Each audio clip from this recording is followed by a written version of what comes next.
Welcome back to the Junius Maltby channel for today's discussions. We're only going to go over two articles today. The first one just very briefly, and then move on because the next article, although it is an opinion piece, there's a lot of points in there that tie into a lot of different thoughts, a lot of different broadcasts and articles that we've covered here on the channel in the past. So we're going to put a lot more emphasis and time into that particular article. But the first one, it's up. You can see it. Americans are buying tons of gold. This one kind of struck me as odd. It makes sense. It definitely makes sense, but I didn't anticipate seeing a headline such as this recently in light of what was going on and in the way it was reported. So let's just cover it real quick and see why it is the Americans, us, are buying more gold than usual. It says this summer's market mayhem, so it's looking in the past a little bit, and I guess it's some delayed reporting, but this summer's market mayhem caused Americans to buy gold bars and coins at levels unseen since the financial crisis. When people are scared about the economy and financial markets, they rush to gold. Boy, were they worried in recent months. Oh, those little worried gold people. Remember what we've talked about in the past about the bird people. It is amazing the emphasis that the financial media, the financial news reporting media, places on the behavior and attitudes and mindset of what they call, and I would say derogatorily call, gold enthusiasts or gold hawks, as you know, they refer to us as gold bugs, and they like to nitpick at the purchasing behavior of these said gold bugs. U.S. demand for gold bars and coins surged 207% during the third quarter, the World Gold Council said on Thursday. The skyrocketing demand signaled a level of interest in gold investment not seen since the global financial crisis, unquote, the group said. The U.S. Mint backs up that assessment. It said Gold Eagle coin sales surged to nearly 400,000 ounces last quarter, the highest level. Anyways, that article right there brought up a couple of issues and points, mainly that people are not buying the lie as often as they had been in the past. I think as a group, a collective group, if you want to say that, Americans or the people that occupy this land in the United States are being fooled less and less and questioning more and more. We're not buying it. We're not believing the lies that are spewed forth out of the main sewage line that comes into your house via the cable. Cable network is just, it's raw sewage, and there's a reason I don't have it. It's basically just opening yourself up to 24-hour news cycle of propaganda and garbage.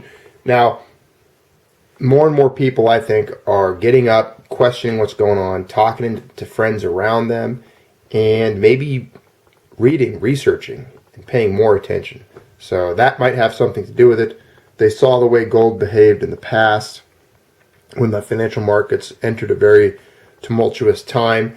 And let's face it, people are not confident in the current state of the economy and in the future. And they're looking at current gold prices as a deal, as being on sale, and they're trying to lock in at these prices in preparation for what might come in the future, being more turbulent markets and more suffering in the mainstream Wall Street stock market bond portfolio type of investments. Yes, so we'll see. We'll see what happens. We'll see where that goes. But this is the main article I want to talk about. A Half Century of Gold, War, and Costs by Gary Christensen, November 10th, 2015. Great article. I hope he doesn't mind us covering it. Props to him. He did a great job. We're just going to read through it and talk about it because he brings up a lot of amazing points, and he did a stellar job in writing this. So I wanted to bring it to the channel and include it in today's news broadcast, share it with you guys, take your thoughts on it, and open up, as usual, a discussion surrounding these articles. The following are my opinions, and they are certainly not shared by everyone. So read with that caveat in mind. In a sensible world, the government would declare war, ask citizens to accept higher taxes, or use accumulated national savings to pay for the war. In that sensible world, the war would produce a benefit to the country, hopefully in assets, but certainly in less tangible items such as protection of borders and internal security. So how is the U.S. government doing? The Vietnam War. Benefits to the United States were difficult to see. The quote Red Menace story and the quote domino theory failed to satisfy most people. The war was expensive in dollars and lives. Many people failed to see any good reason for the war other than an excuse for military contractors and bankers to increase profits. The war on drugs. Certainly, the drug dealers and gangs liked it since it massively increased their profit margins and revenues. Many people were imprisoned, so the private prison corporations benefited. Large banks profited from money laundering, but illegal drugs are still prevalent and have not been eliminated. War in Afghanistan has stretched into its second decade. Where are the benefits? More opium and heroin are available on the street at less expensive prices, but otherwise, ... And I would add, there's a lot of points I would add to a lot of these parts in this article. Terrorism has increased since both wars that you see on the screen. We've seen a rise in extremists, a rise in violence. Now, you don't see ISIS or a lot of these Muslim terrorists striking countries like, let's say, Jamaica. Now, why would that be? Well, because Jamaica doesn't have drones flying over those lands, doing missile strikes and killing thousands of citizens on a daily basis or yearly basis.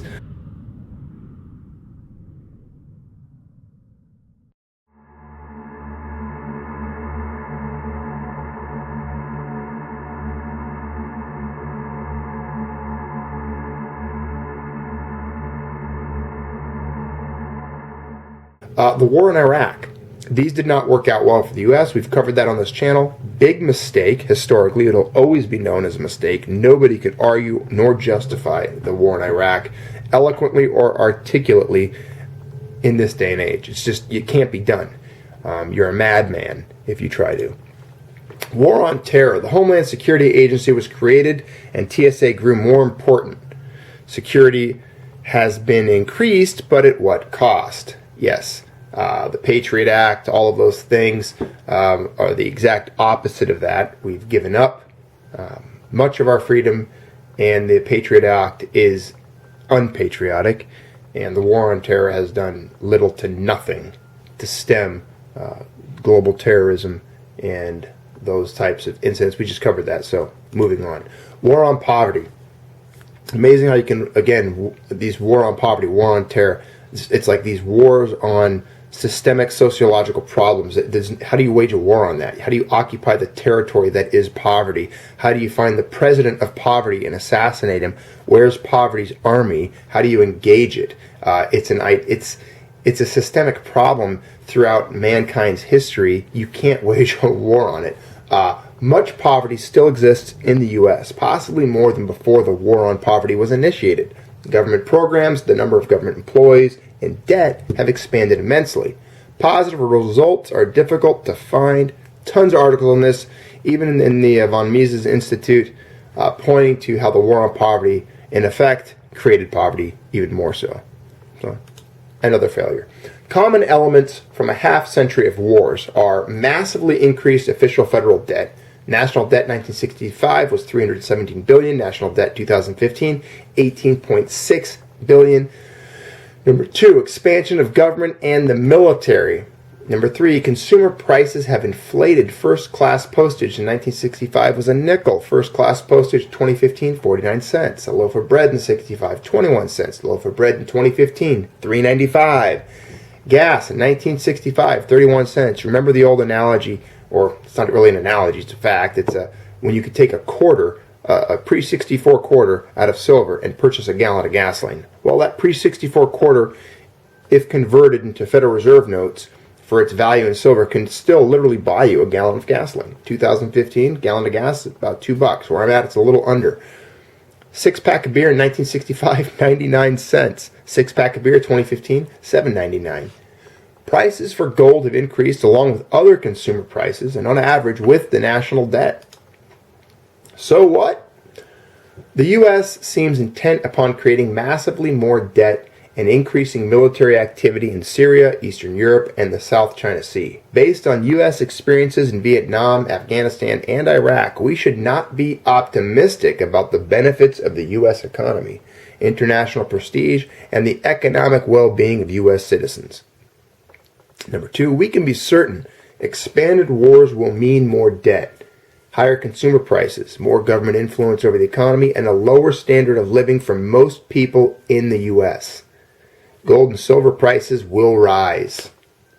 Emphasis added by the author and myself. Gold and silver prices will rise as a result. But gold and silver have gone down for over 4 years. Yeah, they have. The dominant narrative has been that a strong dollar must be maintained. A collapsing dollar would be catastrophic to the U.S. economy, war machine, incumbent politicians, and international prestige. A rising gold price indicates a vote of no confidence in the government, the currency, and the central bank. The powers that be want confidence in the unbacked paper dollar, not in gold. It should be no surprise that gold went down after its huge rally in 2011, while the dollar, S&P, and bonds have gone up since 2011. But all unreal valuations must eventually end. Anyone not in the top 0.1% does not know the timing, but we can be assured that warfare, welfare, debt, spending, and gold prices will rise while stocks and bonds correct. For perspective, the gold officially stored at Fort Knox is about 147 million ounces, or at current prices, less than $200 billion. This amount is little more than a rounding error compared to the cost of the above wars. In dollar terms, the Fort Knox gold is unimportant.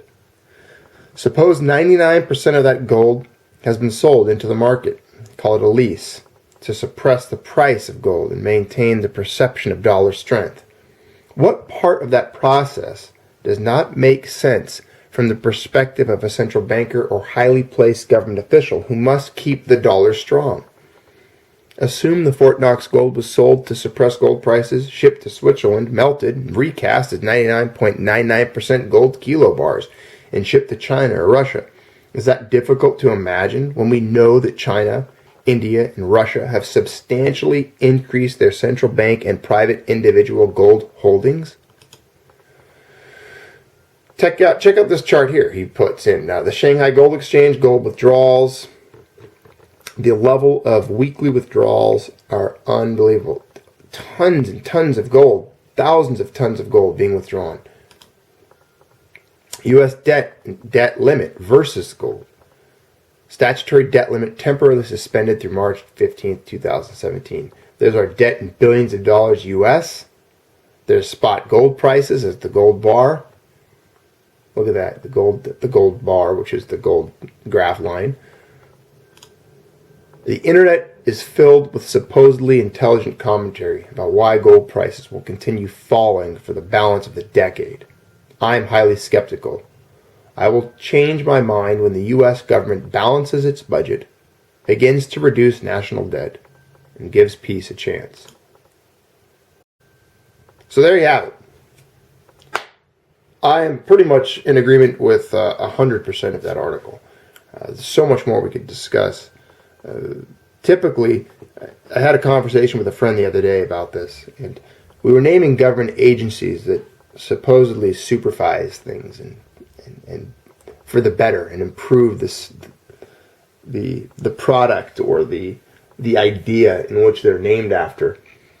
For example, the Department of Education creates no education, and in my opinion, if you look at the track record, has caused the U.S. education system to deteriorate. So in effect, they do the exact opposite of the name of their bureaucracy.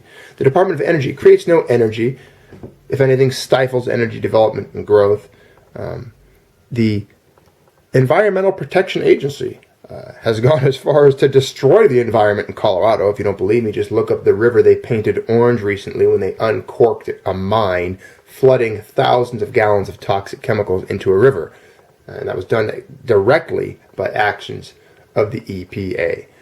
The EPA passes standards that forces vehicles to be less fuel economic, but produce less emissions, therefore consuming more fuel, therefore driving more fossil fuel exploration and demand.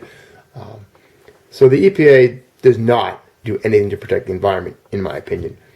Now, so you can basically name a government agency, and whatever it is tasked with doing, it does not do well. It does the opposite of said task.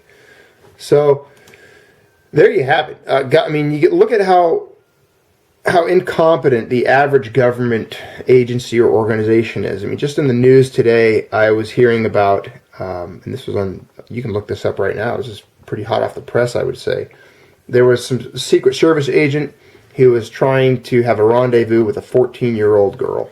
Now, he works in the White House. He was doing acts of texting and messaging with a covert undercover police officer while on duty, while in the White House, while providing security for the President of the United States. So the level of incompetence, the level of moral corruption, it's systemic, it's throughout the entire country. Nowhere and no corner is left untouched by the incompetent and inept hands of the state.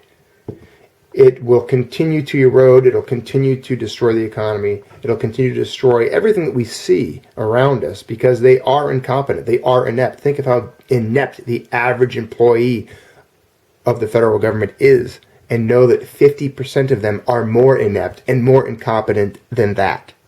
So half of them, and I'm borrowing that from the old George Carlin quote, think of how dumb the average person is. Half of them are dumber than that. So when you look at the amount of incompetence and moral corruption that is in government at the state, local levels, the federal level, just know that it's far worse than we're even seeing. We've only seen really the tip of the iceberg. And it's, like